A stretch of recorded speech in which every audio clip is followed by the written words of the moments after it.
Our next keynote is on how to empower immigrant family entrepreneurs through online business. Adina Appelbaum is an immigration attorney, financial and online business coach, podcaster, blogger, and social entrepreneur focused on empowering immigrant families. I wanted to introduce her on a personal note because I came across Immigrant Finance and Adina's writings because I was immigrating to the US for this job that I have right now. And I was frustrated with the standard information out there that didn't cater to immigrants, like getting a car loan, opening an account, getting a credit card, building a credit score. And I actually enrolled in the Immigrant Finance School last year in April, and I found that very valuable. And I hope a keynote can enable us to serve our immigrant community in our libraries better. Adina speaks with authority on the topic because she works as an immigration lawyer, and she was also inspired to raise awareness about finances for the immigration community after representing hundreds, if not thousands of immigrants in their cases and seeing the significant impact of finances on people's cases and lives. Adina holds a JD and MPP from Georgetown University Law Center, and you are invited to connect with Adina on LinkedIn. I will drop the links in the chat shortly, but I wanted to include Instagram, Immigrant Finance Instagram, because many side hustles, start kind of organically from social media platforms. And I just wanted to highlight the podcast as well because she started it in December last year. It's almost a year now, and there are 100 episodes right now. So there are many interesting things she shares in the podcast. I want to quote her on one of the review that she made. Even in the textbook of a financial certification course that she was doing, it stated incorrectly that immigrants do not have access to many of the credit facilities. So now I will very gladly hand the time over to Adina for her keynote.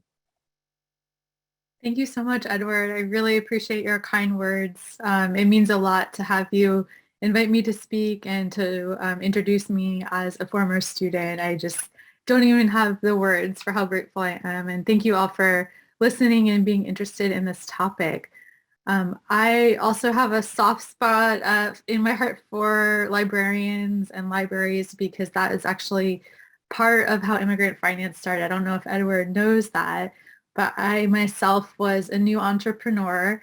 I had never worked in a business or had a business in my life. I've worked in nonprofits for over 15 years. And I really had this urge to create what eventually became Immigrant Finance, really from personal experience. My husband is an immigrant, and when he came to this country in 2013, we really couldn't find any information out there on finances for immigrants. It was very difficult to figure out whether he could have the most basic things such as a bank account or a credit card, to whether he could invest and have a mortgage. So the library was actually a huge source of knowledge for us to start researching and trying to piece together these questions. I remember checking out probably 30 finance books from my local library, and that began my journey of the past 8 years to try to understand the finance system and how immigrants can have businesses and participate in all of this. So thank you to all the librarians out there. And actually the first thing I did really interacting with people, getting outside my head as an entrepreneur with this idea, was to provide a free workshop at my local library to the English learning class to start teaching them about budgeting and basic finances. And that was really amazing. So I am here today to talk specifically about the topic of immigrant entrepreneurs and how immigrants can start businesses. And I really want to highlight in particular online business as a very important tool. I'll explain why, but just to give you a little sneak of why I'm so passionate about it, online business provides, I think it really democratizes access to business and building wealth in a way we've never seen before, because you don't need as much capital to start a business online. You can start from anywhere in the world. You can really start it based on your ideas, your intellectual property, and you don't have to have employees, and there's just a lot of opportunity. And for immigrants, a very important intersection with immigration law is that although immigrants do need work permits or citizenship to be able to work as employees, there are no immigration laws saying that immigrants need some type of status or work permit to have a business. So having a business is one of the most powerful tools I've found that immigrants can have to make more money and therefore have more stability and have more opportunities in this country. So I want to introduce myself quickly, but as I'm speaking, just please feel free to put questions in the chat or even come off mute. This can be conversational. So here's just a little bit about me on my background. As Edward said, I'm an immigration attorney. I still practice as an immigration attorney. And through Immigrant Finance, I provide financial and business coaching to immigrants and their families. I'm currently studying to become an accredited financial counselor, and some of my past experiences are listed on there. So for today's talk, I want to give a little more introduction on this topic, give you some more background on immigrant finance. We'll talk about some of the barriers that immigrant families face when it comes to the financial and business systems, and opportunities more that online business provides. I'm going to tell you about one of our students, Yasmin, who started a business as an immigrant and how that really changed her life. And then really want to focus on ways you all can be supporting the immigrant entrepreneurs that come to your libraries in starting their businesses. And then I'll provide my contact information. Let me just check the chat. Okay. So these are actually statistics that Edward shared that I wanted to highlight. So thank you so much, Edward, for allowing me to share these. They're very profound. I have seen this quote a lot, that about half of the Fortune 500 companies were founded by immigrants or their children. I think that just goes to show how much potential there is from this community for the economy. And what we have seen, immigrants are often the people who have a lot of courage, to leave your home and where you're from and all your family and your language, your comfort zone, your culture is hard to do. And actually most people in the world don't do this. Just about less than 1% of people in the whole world ever immigrate. Most people stay where they're from. So it's I think a rare personality. Obviously sometimes it's not by choice, it's often forced. But that also, those experiences of having to be a refugee or flee for your life also obviously build a lot of character and life experience that can be helpful on the entrepreneurial path too as well. And many of the founders, as we see in this stat of US companies, have been immigrants.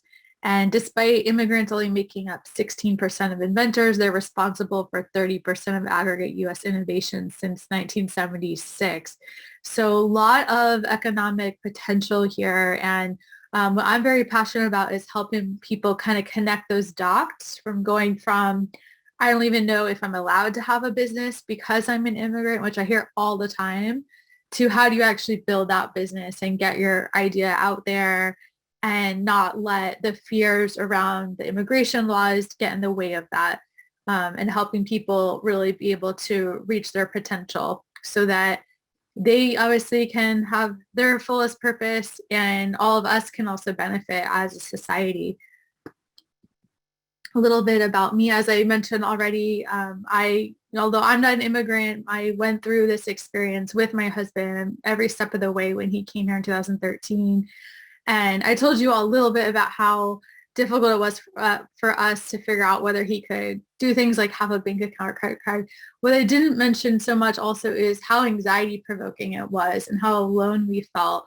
There really, I couldn't find any finance books that even talked about immigrants. There was nothing on the internet at the time about it. And so to be able to guide immigrants about how they can access the financial system and the business system has really become our passion from that experience, and why we started Immigrant Finance. We have a lot of free resources on our website, immigrantfinance.com. We'd be so grateful if you would recommend it to people we could help. There's a blog on there. There's I have a podcast Edward mentioned that gets posted on there, and lots of free guides and resources, and we're always adding more. So let's talk a little bit about some of the barriers that immigrant families face when they are trying to navigate both the financial and business systems. So a big initial question is for people who are just coming to the country or who have been here a while maybe but don't have status, how they can have the identification number to be able to participate in the system in order to open that bank account, credit card, investment account, get the EIN number in order to register their business with the federal government. These are all things that require either a social security number or what's called an individual tax identification number, or ITIN. I want to make sure everyone's aware of the ITIN. That's an alternative to a social security number for people who are not eligible for social security numbers. And that is what allows immigrants who don't have social security numbers be able to access the system and all of these accounts. So it's an incredibly important gateway tool. If you want to read more about how to apply for one, oh, I think I got muted. Was that next minute? Okay. We have an article at immigrantfinance.com/ITIN. You can read about how to apply, but it's basically through the IRS. And something that's important to note is the immigration law system and immigration enforcement and the scary parts of the immigration system like ICE and deportation. That's all very separate from the tax system and the Internal Revenue Service. And a lot of people don't know that, and there's understandably a lot of generalized fear toward having any interaction with the government. I'm actually curious if as librarians, you all have experienced that, if people view you as part of the government in some way and have fear around that. But because there is a separation between the immigration agencies and the IRS, and there's privacy laws in place that protect the sharing of information from the IRS, it is very separate. And that's why we see millions and millions of immigrants have ITIN numbers and use them to pay taxes. That's, if you've ever heard of how undocumented immigrants are paying millions and millions of dollars into the tax system, even though they never get any benefit, even if they're never going to get the Social Security benefits. That's how they're able to do it, often is through the ITIN if they're not eligible for a Social Security number. So that's something I would encourage you all to consider encouraging people to apply for if they don't have, so that they're able to participate in the system. Otherwise, you're really left in a position where you have to keep your money in cash, like under your couch or under your bed. We see a lot of people doing that, which is can be very unsafe. You know, if they were to get robbed or if there's a fire, they're also missing out on a lot of the benefits of participating in the system, like being able to get interest in a bank account or being able to invest their money so their money can grow. Budgeting and managing money, that's something challenging for most Americans, most people, even myself. It can be challenging sometimes as a financial coach, you know, but that there's particular needs immigrants have when it comes to budgeting and managing money. For example, budgeting to save for an immigration lawyer or for immigration fees to apply for their green card, or whatever status they're applying for. Budgeting to send money back home in addition to having to try to cover the bills, right? So it's very important to have a different approach to budgeting when it comes to immigrants. And that's what we really focus on with our students. Navigating banks and credits are a big topic. I'm just listing some of these. A lot of immigrants don't know they can invest regardless of their status. Again, that ITIN is really critical. So that's a message we need to get out there, that immigrants can be investing. And I know this is about entrepreneurship, but that can be a gateway to building more stability so that you can think about entrepreneurship, right? And you can have a plan for retirement that allows you to take risks like taking a business. Some other examples are on there, but I want to move on to the business challenges in particular, given the focus today. So yeah, a lot of, as I mentioned, people don't know they can have a business even if they don't have certain immigration status. And I think aren't aware of what a powerful tool it is, because you don't need status and you don't need a work permit to have a business. There's nothing saying that immigrants without status can't have a business. So understanding that is a very important tool available for immigrants, and getting that message out is really important. And then how to start it. A lot of people don't know where to start. I think you all were talking about this in the last keynote a lot, the difficulty with resources and training around that. And also if you're the first in your family in this country and really have no one to guide you in that, it can be very, very challenging how to figure out that step, right? And then the legal things like registering for an LLC or other legal formation, a lot of fear and misapprehension can come up for starting a business because it requires that legal interaction with the government, even if it's state government, as sometimes people, can associate that with ICE and having an immigration problem. For anyone who hasn't heard of ICE, I'm referring to the U.S. Department of Homeland Security Immigration and Customs Enforcement, which is the agency that carries out the immigration laws and that carries out deportations, which can obviously bring up a lot of fear for people in this community. Business taxes and finances, there can also be a lot of fears and confusion around that, again, because it just involves interacting with the system, having to share your information with the IRS, again, not knowing that separation exists between the tax system and the immigration laws. Just checking if there's any questions. Thank you for the comments you're adding, Edward. Edward, is there anything you want to add so far on the challenges that I missed? No, I'm good. Okay, great. For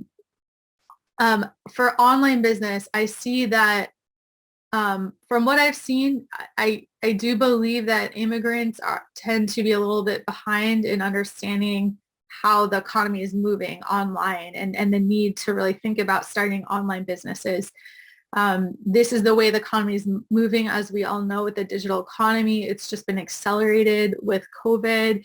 And there's a major opportunity right now for people who would have never been able to start a business before to be able to open a business online, again, because of the low startup costs and the opportunities available. So understanding that opportunity is really key too.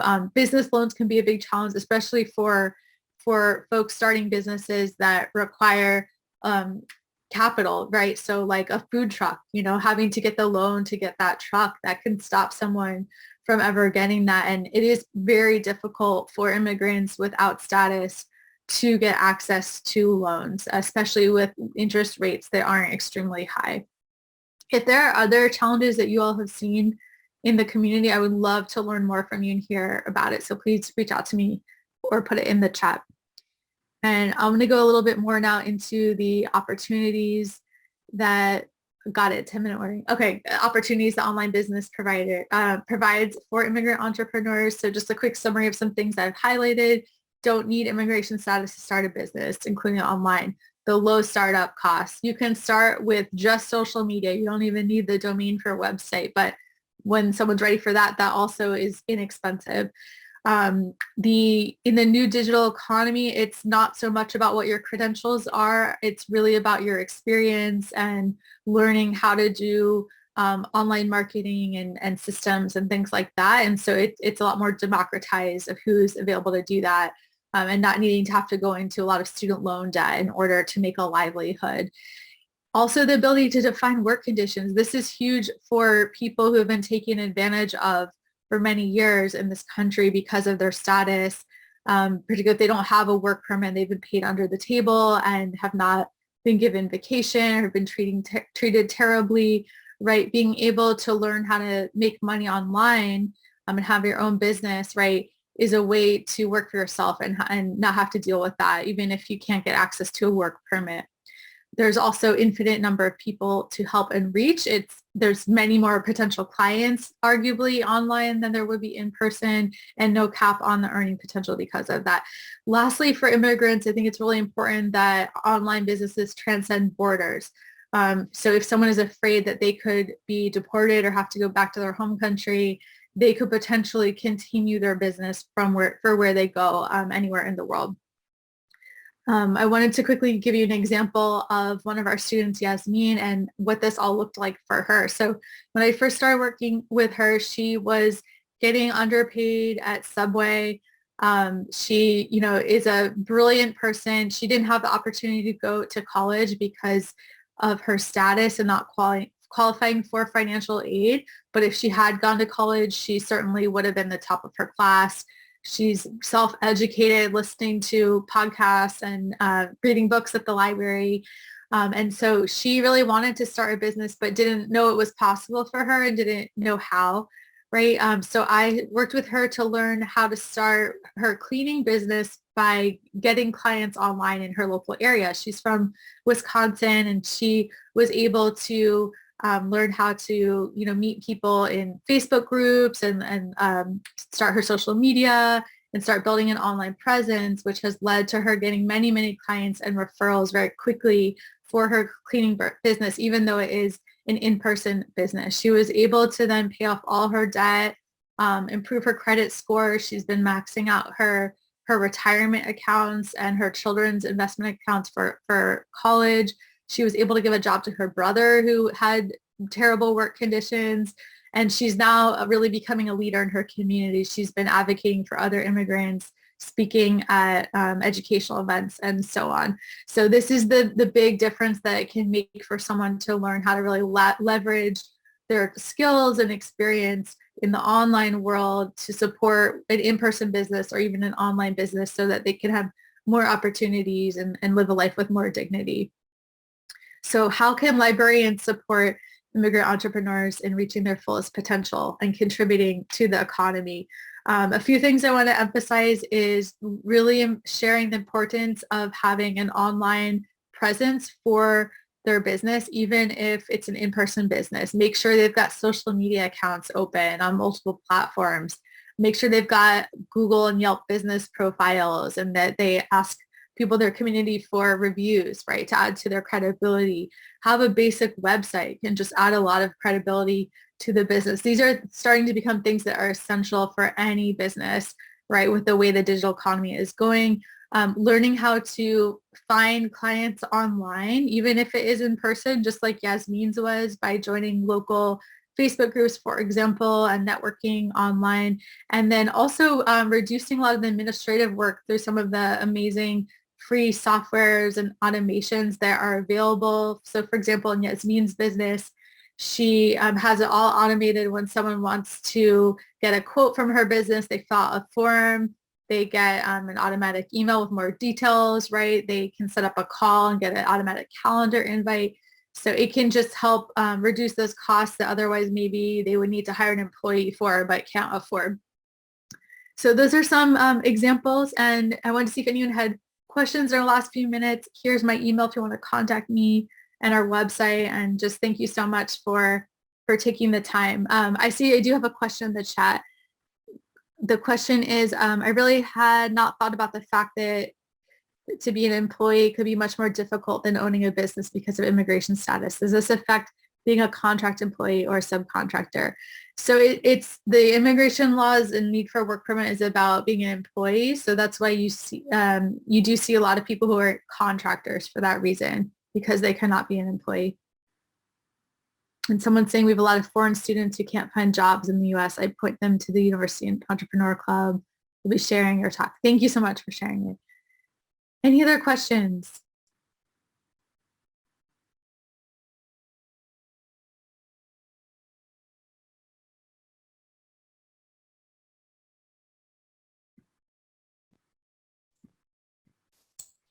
Can I unmute myself and ask a question?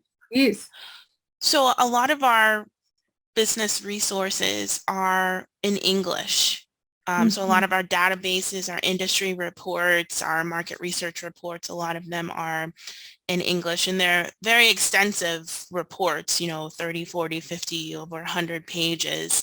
And you mentioned that language access might be a barrier for an immigrant starting a business. How do you suggest circumventing that? Because you can't speak every language in the world, right? So, Right.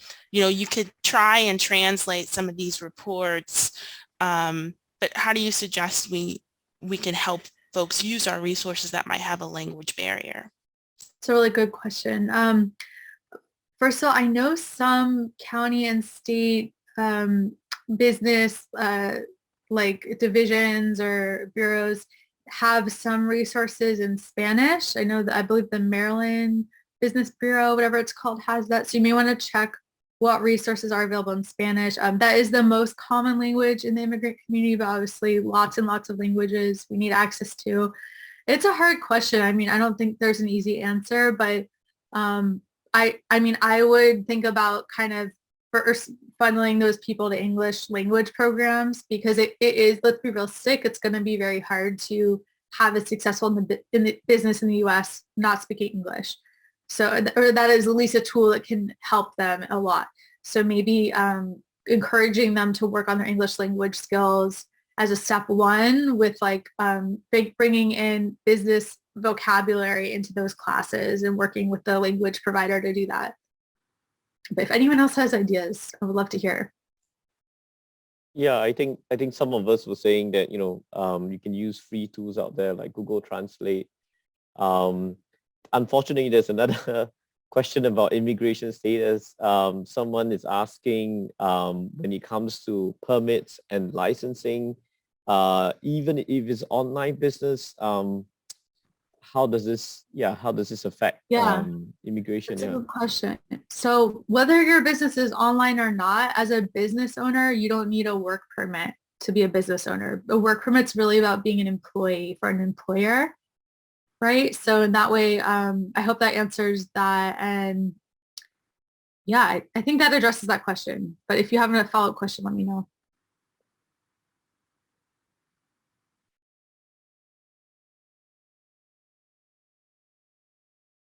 Someone asked a question about aggressive barriers to bureaucracy. I mean, one of the big things I really teach is in both our financial and business coaching programs is about how to learn how to become an advocate for yourself. Like, yes, it's good to get support of someone who can help. And we do that for people, but I always do it in a way where I'm teaching them how to do it for themselves, because I'm not going to be able to walk them through everything. And that starts with like calling up your bank and asking what the interest rate is, or asking if you can get, you know, a better rate on your credit card or something, and just kind of building those baby steps to learning how to advocate for yourself and growing that skill set, which obviously a business owner will need as well. Someone asked about immigrants that have money. What is your advice? What about that topic?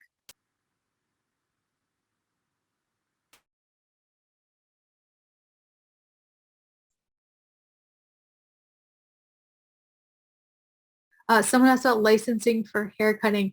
That is true in some jurisdictions. Licensing is required for certain professions, so that you know, should not have to do with immigration status. Although I am aware there are a couple states where they will ask about that. In my view, that should be not okay, and maybe needs to be challenged. But, you know, a state asking about licensing has nothing to do with immigration. Immigration is a federal matter, not a state or county matter. I think Jennifer mentioned something about, you know, what students could do, and I don't want to answer on your behalf, but I would think that, you know, you probably would say, you know, invest your money, right? Oh, yeah. You know what I would say? Oh, so the question about immigrants who have money and have the same barriers can't work. Yeah, investing. So for example, like F1 students, a lot of students are on F1 visas. They can invest. There is a misconception they can't. There are some limitations to what type of investing and how active it is, but they can do some basic investing. So that's really important to do, so that their money is working for them and they're getting passive income. Otherwise, you know, when money is just in a bank account, it's just losing value every day because of inflation. So that's a big mission of ours, is to help the immigrant community make sure they're investing their money too, instead of just saving it in a bank account or in cash.